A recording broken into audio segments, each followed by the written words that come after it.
Oh, wow. Oh, okay. Yeah. So we're just It's being Wednesday. silly, getting the blood going because we're both like, ugh. It's cold in here today. It is cold in here. Sorry. I Okay. don't know how to turn, I know how to turn the air conditioning on, but like, how does the heat work in here? Same as the air conditioning. Oh, is it that thing? You hit the heat button. Oh. Ah. Things we learned. Look at that. And we will learn today and about the bulletin that Mhm. Jesus wants us all to belong. That's on the children's bulletin. Why don't we, you know what, let's just flip it around because it's you and me again. The Tim and Sarah era is back.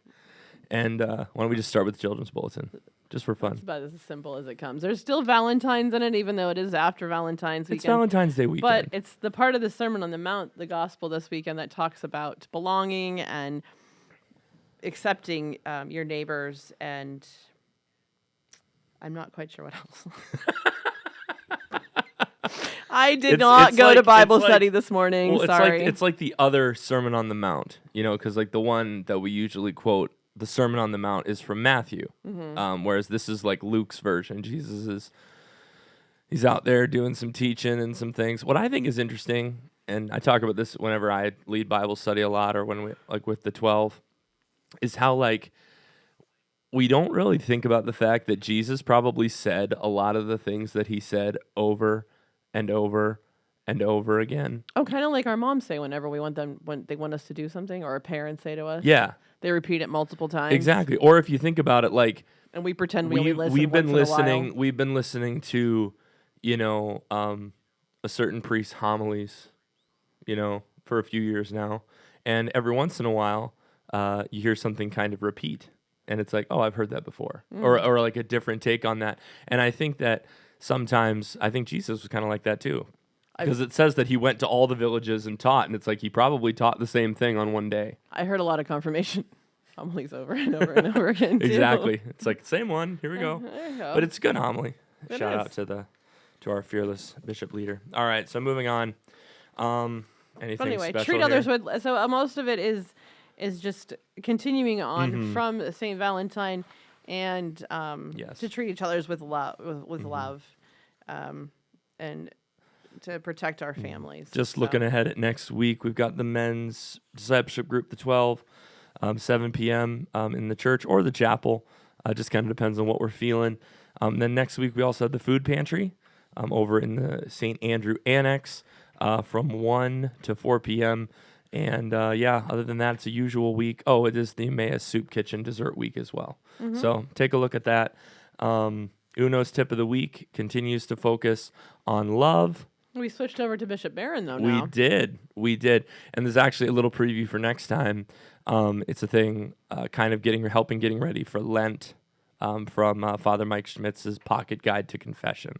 So it's still on love. All of February is love quotes, but like they're kind of gearing us towards that sacrificial love that we're going to learn about, you know, from Jesus. It's going to be great.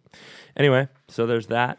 What's this cross Catholic outreach situation? What's going on there? So a priest from Cross Catholic, Father McCormick, I think, used to be the lead on this or something like that. Yeah. Anyway, Father Hillary is coming to visit us. Not this weekend, but the weekend of the 22nd and 23rd. And he will be at all the masses here at St. Jude and then over at St. Stephen. I think he can say mass in Spanish or something along those lines. Either way, it'll be a nice weekend with him. Absolutely. And also on the weekend of the 23rd is the St. Martin Center coffee, best coffee tasting thing. So, yeah. Absolutely. Also, there's an important announcement here, and I think it falls kind of under your purview there a little bit with CSA. business and CSA and all that good stuff. Do you want to explain that a little? The CSA this year will be coming specifically for St. Stephen's. St. Jude is taking another approach, which we'll get into a little bit closer. In April, I think. Correct. Yeah. So we are looking to build a gathering space here at St. Jude with a capital campaign. So our CSA this year looks a little different. Absolutely. And last but certainly not least, we've been having some quick podcasts, which is okay. Helps us get through the whole thing. But last, just advertising St. Jude School Wager Night. It's a big fundraiser for them. So please, if you're interested in that sort of thing, go check them out. It's going to be a fun night. There's that. And if there's anything that you would like to see included in the podcast, whether it be like a reflection or something, I had a couple people on Sunday mention how they wish they could come to Wednesday Bible study, and we sometimes mention it. Could we talk about it a little bit? I wasn't there this morning, so I couldn't do that this time. But if there's things like that you want to see or different or more social media or focus, let us know. Can't always promise that we can do it, but we'd love to hear input from you. So thank you. Know of our prayers, and we will see you next time. See you next time. Peace.